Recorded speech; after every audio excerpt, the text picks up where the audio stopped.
ইফতারের সময় তিনটি খাবার খাবেন না।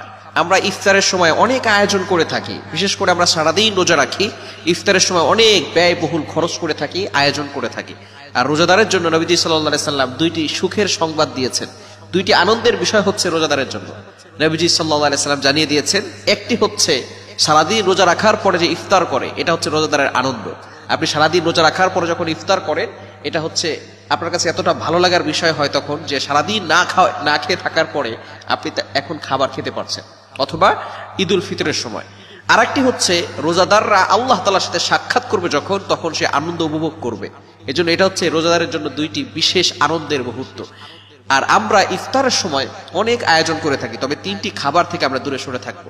নবীজি সাল্লাল্লাহু আলাইহি সাল্লাম নিজে আমাদেরকে জানিয়ে দিয়েছেন, এবং বর্তমান চিকিৎসা বিজ্ঞান যারা রয়েছে তারাও বলছে সারাদিন খালি পেটে থাকার পরে এই জিনিসগুলো থেকে দূরে থাকতে।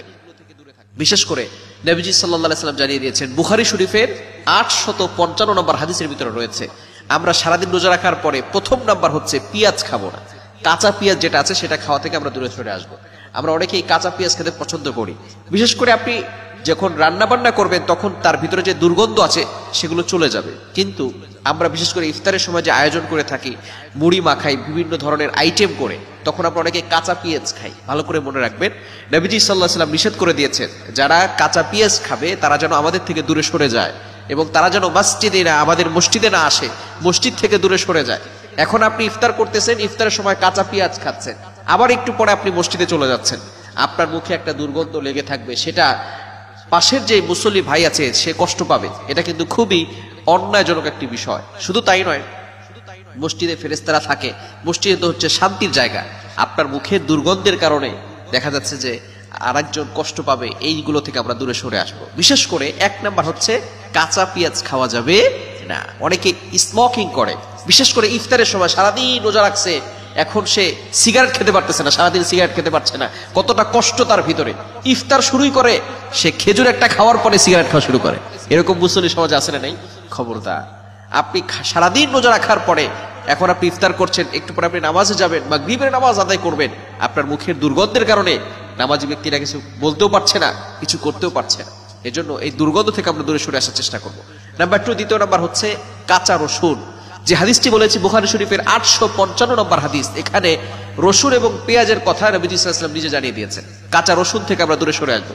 রসুনে কিন্তু অনেক উপকার আছে, তবে অবশ্যই রান্না বান্না করে খাওয়ার ফলে ওইটার দুর্গন্ধ চলে যায়। তবে কাঁচা রসুন যদি আমরা খাই তাহলে কিন্তু কঠিন গন্ধ আমাদের মুখে চলে আসবে, নবী সাল্লাল্লাহু আলাইহি ওয়াসাল্লাম নিষেধ করে দিয়েছেন।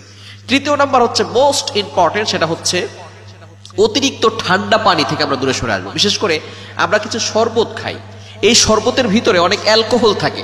নবীজি সাল্লাল্লাহু আলাইহি ওয়াসাল্লাম অ্যালকোহল থেকে নিষেধ করে দিয়েছে যে অ্যালকোহল খাওয়া যাবে না।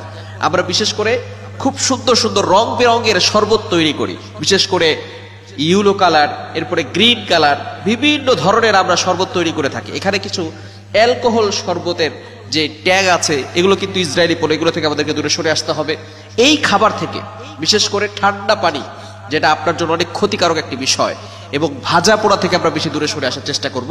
কেননা ভাজা পোড়া খেলে সারাদিন খালি পেটে আপনি রোজা রেখেছেন, এখন ক্ষুধার্ত পেটে আপনি যখন আবারও ভাজা পোড়া খাবেন, অতিরিক্ত ঠান্ডা পানি খাবেন, তখন কিন্তু আপনার উল্টা আপনি রোগে আক্রান্ত হয়ে যেতে পারেন।